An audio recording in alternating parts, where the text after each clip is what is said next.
Hey everybody, it's Matthew of Mr. Domestic. In this video, I'm going to show you how to make your own homemade ottoman. Yeah, that's some next level kind of maker stuff there. Look, I don't know that I can really, look at this. Look at this! Hairpin legs! I even put a rosette on the top of it! Yeah, this is definitely one of those projects where I'm like, yeah. So, if that's what you're here to learn, before we get into the content, make sure to subscribe to my channel. Anytime you're enjoying this or you get a tip or a trick, make sure to give it the thumbs up. And let's get ready to have some fun together. And I'm gonna warn you, I'm a hot mess coming up. So, hey everybody, I'm making a handmade ottoman and I didn't have time to make myself all pretty for you. So, my hair's a mess, I'm in my PJs, but I definitely wanted to show you all of the supplies. I've gotta get this done and it's gonna be a super cool project that I wanted to share with y'all. So, I'm making a 22-inch wide ottoman. And so I bought some pre-cut foam. It's 4.5 inches thick. I bought a 22-inch wood circle. It's 3/4 inch wood. I have this is why I'm doing it 22 inches, is I had a rosette that's 22 inches. I applicated on some denim, and since I'm going to sew it to this, I made it a 1/2 inch wider on the edges. So this is a 23-inch circle that I cut for my 22-inch ottoman. And then this is gonna go around the sides. So that's 4.5 plus 3/4, so roughly 5.5 inches. I cut 7.5 inches wide of this one, and the length of it, I used a circumference calculator that I'll link here and I'll link in my blog post to figure this out, and it came out at roughly 69.11. And the very first time that I did it, I made it too wide. I only did it at 70. I was like, it's close enough. So what I needed to do to test this was wrap this around the foam, and that's how I realized it was too wide. It wasn't taut enough. And you want this to be snug as a bug in a rug, but not too snug.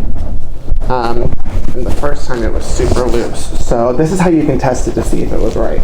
I'm gonna get it around, I promise. So here, you can see that it is perfectly taut, and you want to make sure that it also goes around the wood.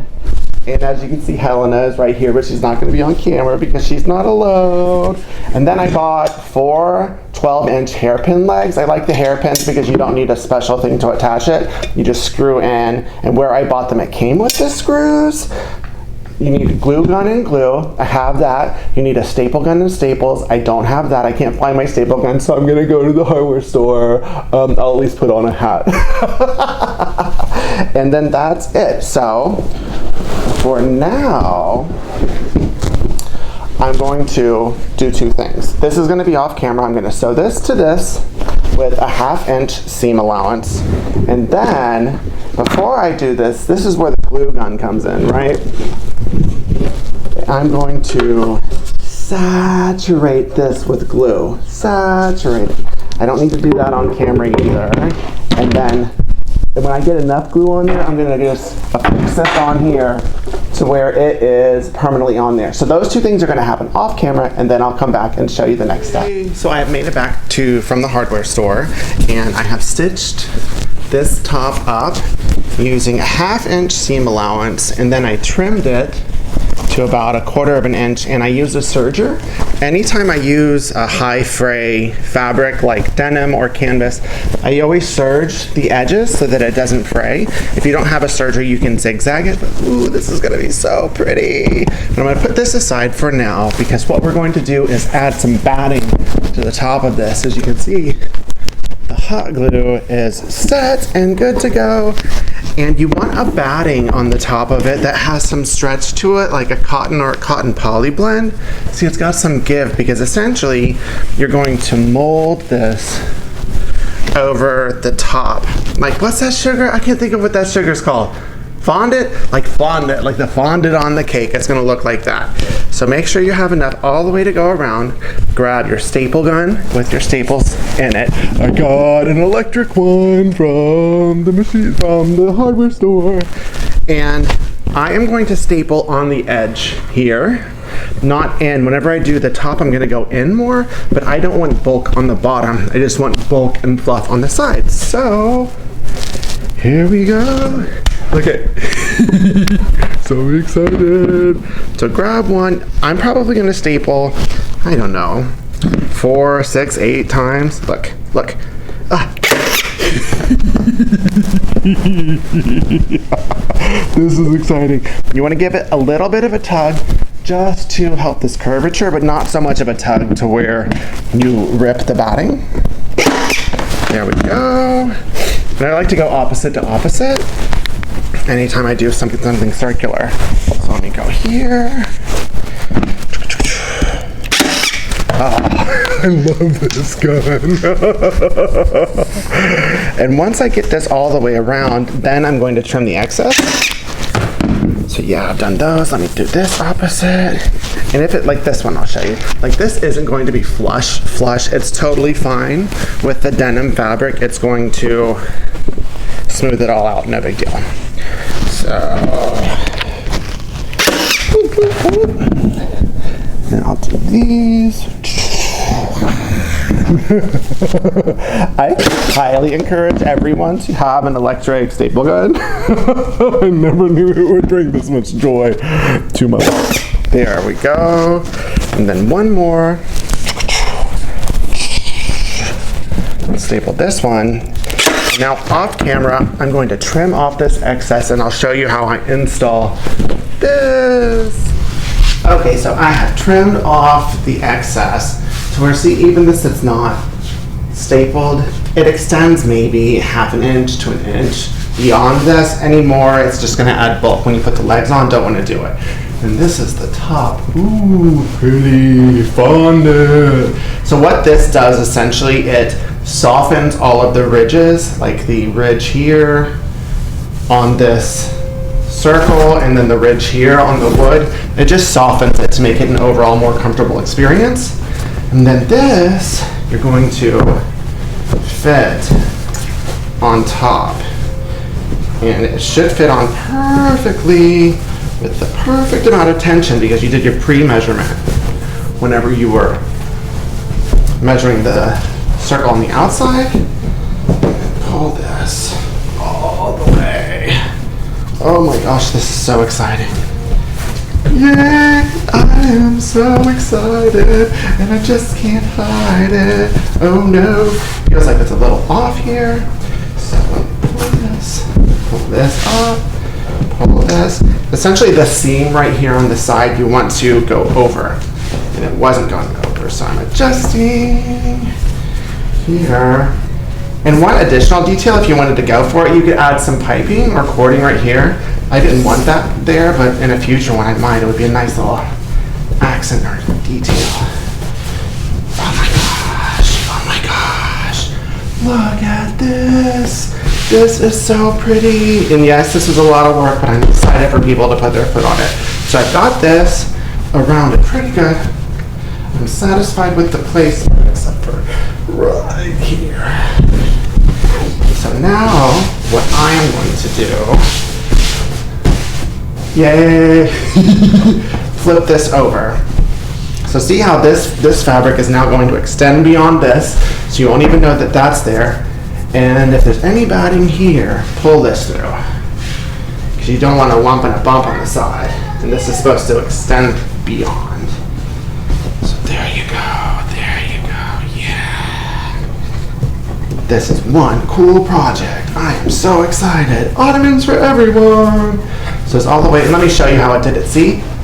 You can't even see any lumps and bumps on the side. So this essentially is forcing that batting into the surface tension of the circle. So it is good to go. And I am going to follow the same technique I did with the batting, but just use more staples. So start on this side. As you can see, that's about 2 inches of excess. Perfect. And I will just do a staple here. Oh yes. and then I'm gonna do the opposite right here. And I'm giving it a good pull. Like, you're not gonna be able to pull it so hard that you impact how it looks on the top, but you definitely wanna give it a good tug. And now I'm just going to go all the way around. I'll show you these two. Here. And this one a good tug. Good tug. Like that, see? And then this one here. Good tug. And then I'm going to continue to do this, doing these and these, and then if there are any creases here and here, until it's all a circle.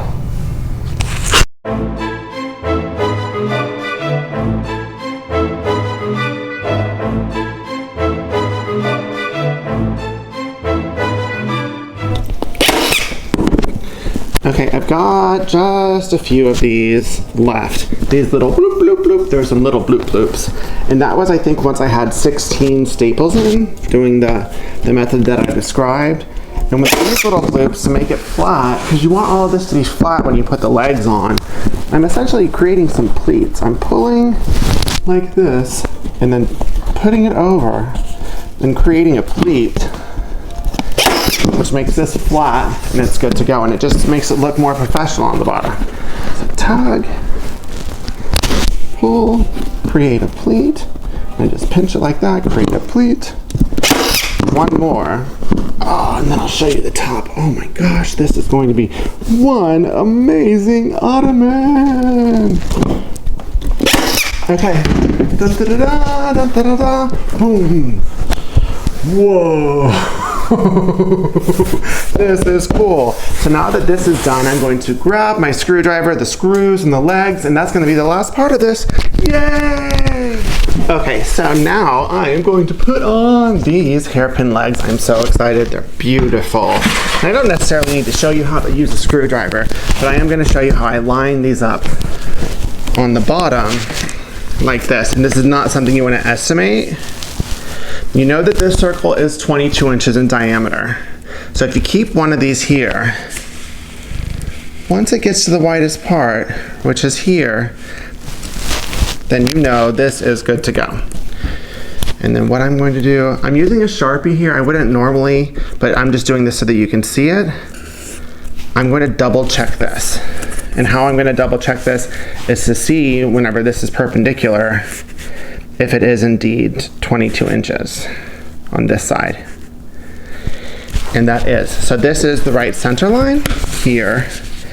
And if it's slightly off, no big deal, because you're not really going to be able to tell if it's slightly off. If it's significantly off, you're going to be able to tell. So here, I'm just going to draw this all the way across. I probably would use a friction pen or a pencil here if I wasn't trying to make sure that you could see it. And then find the midline. So this is 22 inches, so you are looking for 11. This is the center line, and you want to draw the perpendicular line. Here. Boom. So there we go. We have our points. Put these on, and this, it goes this way, right? So you want them to line up to where it's in alignment here, and how you would check that, you want it to go to the end, is use your ruler once again, and from here, see how I'm on this line, make sure the distance from here to here is the same as from here to here, and then you know it's lined up. And there you go. That is goodness. Now with my Sharpie, I'm just going to mark these holes in case this shifts when I'm using the screwdriver. And now I will screw the screws like this. And where I ordered these from, it came with all of the hardware that you needed. And I didn't charge my drill bit, so I'm gonna do these by hand, get my workout in. Yeah, boom, boom, boom, boom. Yes. And I'm not going to do this in real time so you don't have to watch. I'll fast forward it.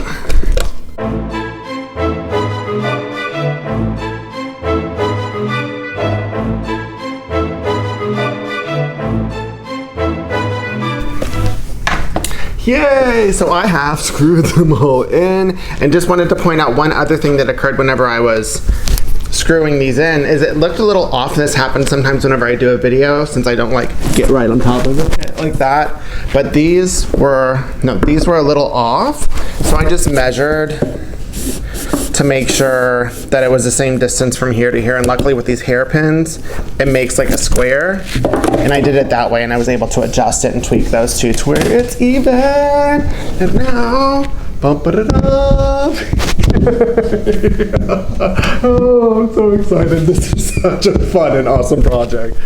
So yay! You can do it! You now can make your own handmade ottoman. What? This was never anything that I ever had on my radar of makes, and I have to say this is going to be an heirloom that I am going to be proud of for decades. So if you enjoyed this video, got a tip or a trick or a laugh or two, make sure to give it the thumbs up, and don't forget to subscribe to my channel. Keep it positive, y'all. Mr. Domestic out.